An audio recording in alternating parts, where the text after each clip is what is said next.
Believe it or not, the Rio Grande Valley and Brownsville and every other city down here, we're in a water crisis. Stage 2, Stage 3 water crisis. And a lot of that is due to, well, a myriad of things, but watering our lawns also contributes to that. So our next presenter is specializing in high-performing, ecologically sound urban design that fosters connections between people and the unique South Texas environment. Introducing SABAL.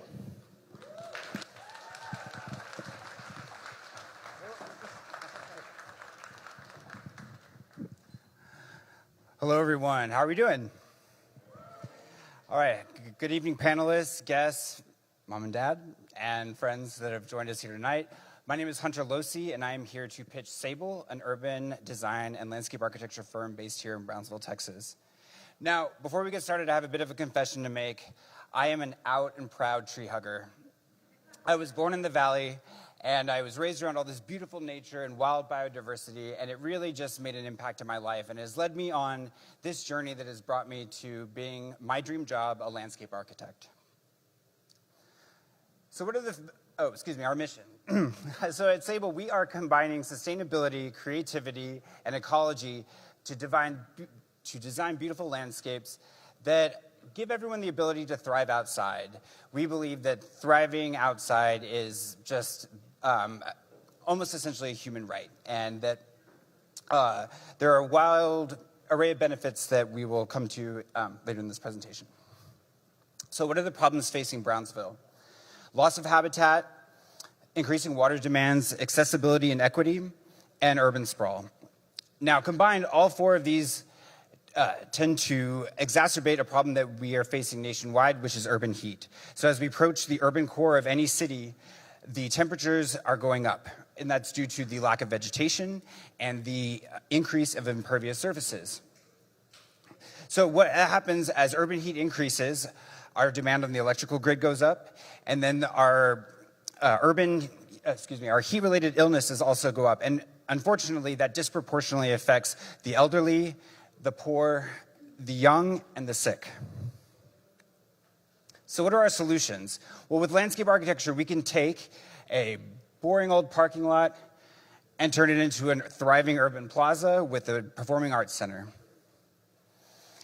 We can take a dilapidated mobile home park and turn it into a lush, beautiful, and sustainable affordable housing development. Or we can take an underutilized backyard and turn it into a thriving oasis of native plants that not only benefit the homeowners, but the local ecology as well. The environmental benefits of landscape architecture are pretty clear. The more urban trees we have, the lower the ambient temperatures, the more the pollutants are filtered out of our stormwater, which protects our resacas in the Rio Grande, and it reduces our need for outdoor irrigation. The economic benefits are also quite substantial. It reduces our energy costs because we don't have to cool our buildings as much, which saves us money. It increases our property values and reduces road maintenance by shading the roads. But most importantly are the health benefits. Access to nature increases cognitive benefits, reduces stress, and promotes positive social interactions and a sense of meaning and purpose in life. We believe it will be easy, due to low competition, to corner 10% of the market here in South Texas. An industry analysis shows that it is expected to grow up to 2028 with a 2.1 continued annual growth rate nationally through 2028. The benefits of our industry is there's low volatility, low capital intensity, and sustainability is a key trend factor moving forward. Our competitive advantage: I'm the only licensed landscape architect in Cameron County, and I'm the only LEED and sites accredited professional, which is the gold standard in sustainability credentials and is backed by a global network of industry professionals paving the way for market transformation.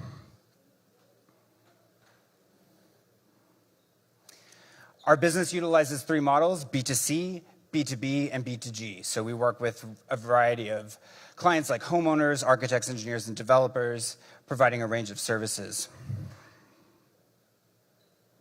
Right now, my team is just me and my trusty adopted pets. They are Bandit and Charlotte.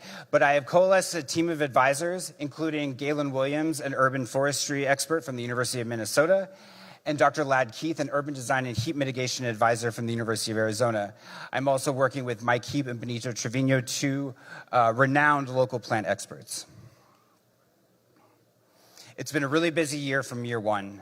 We started in April of last year, and we were able to land clients in each of our business models within the first year, as well as start at BCIC with the Kauffman Fast Track program and end here at the Startup Accelerator program stage.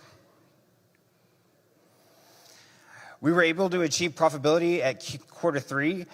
Quarter one and quarter two were spent mostly introducing ourselves to the market, and also we had substantial software costs, so it was difficult for us to make that back right away. But right now, we are averaging at $4,000 the average project design fee, and we are currently sitting on $75,000 of pending proposals. Our projections. We expect rapid growth in year 2 and 3 due to the getting really started in Q3 of last year. So we'd like to bring on an additional design staff by the end of this year, hopefully a project manager. I'm the creative person, but I do need somebody to help me time manage. And by year 3, we would like to hire expand our design staff, but also start our Green Lab. So the SABAL Green Lab would be a demonstration garden and commercial nursery to continue the supply of native plants, diversify our revenue streams, and showcase sustainable practices and help us outreach to the public through a biannual symposium, the Thrive Outside Symposium. How we would use the funds. 20% would help us get our marketing plan in order, or enact our marketing plan, excuse me. And the remaining 20%, or next 20% would be helping us onboard our first employee. The next would be the equipment software for that employee, and the next 40% working capital for the next year. And our commitment.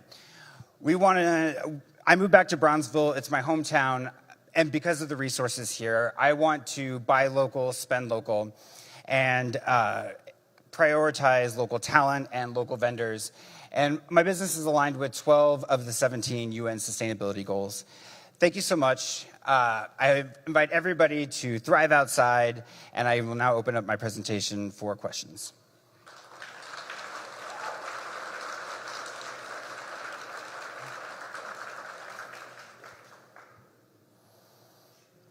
Well done. I'm familiarized with the United Nations sustainability goals, and I know those are very hard, to align with, and the fact that you're with 12 out of the 17 is pretty remarkable. Congratulations for that.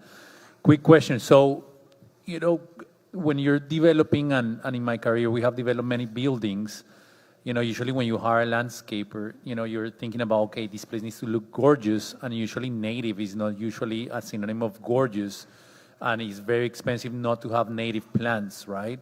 Help us understand, how are you selling, to these B2B customers on the fact that they need to go there, they need to do the right thing for the environment?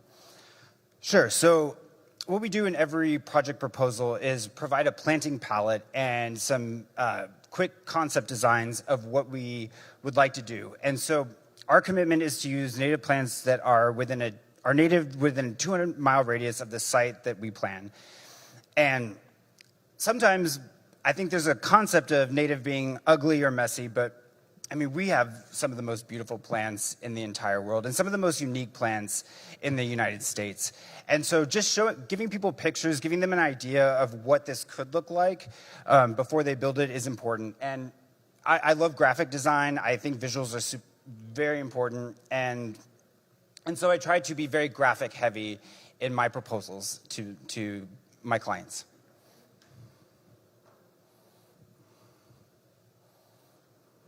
Go ahead. Hunter, good presentation. help me understand why, if you were, let me rephrase that. Why go through something like a business plan competition instead of doing it on your own? It seems like this could potentially be one of those businesses where you just start with one client, then get the next one, and just continue to grow. I did see the use of funds, but if you can help us understand how this truly will impact your plan for growth, I think that will help me understand, how this will be impactful. Yes. So the billing structure for commercial and government clients is a bit tricky.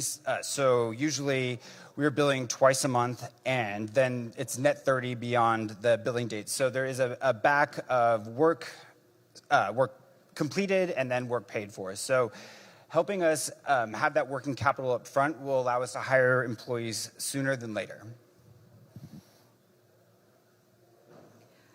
Hi.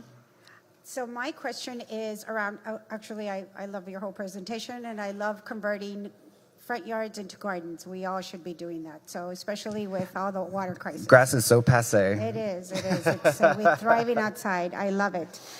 So one of the questions I had, and I saw in the pitch that you're talking about your 40%. Can you tell me about that software, if you can share with us what that software would be and what it would be used for? Is it to finding leads on customers, or would it be to the operations of the business? Oh, it's operations of the business. So our software is really expensive. We use AutoCAD, which is about $3,000 a year to operate. Unfortunately, you don't buy software anymore, and you own it forever. You have to pay a subscription every year. So we've got AutoCAD. Then we have the Adobe Creative Suite, which is $100 a month. Then we have our 3D modeling software, which is SketchUp. That's another about $100 a month as well. So it just, and I want my firm to be very technological heavy, so I really want us to make sure that we have the technology to stay competitive with markets outside of Brownsville, so the San Antonio, Austin, El Paso markets. And these are all software programs that our architecture program at TSC are already using. And so I have talked to Dr. Adriana at the TSC program to kind of introduce myself and talk about how I can facilitate internships or jobs with our local talent, and how I can cultivate them or cultivate the students that are interested in landscape architecture and provide the resources they might need to pursue that career. Perfect. I have another question. We are at time. I'm so sorry, Veronica. Well, I'll ask you upstairs. Okay, sounds good. All right, thank you very much. Thank you so much, Hunter.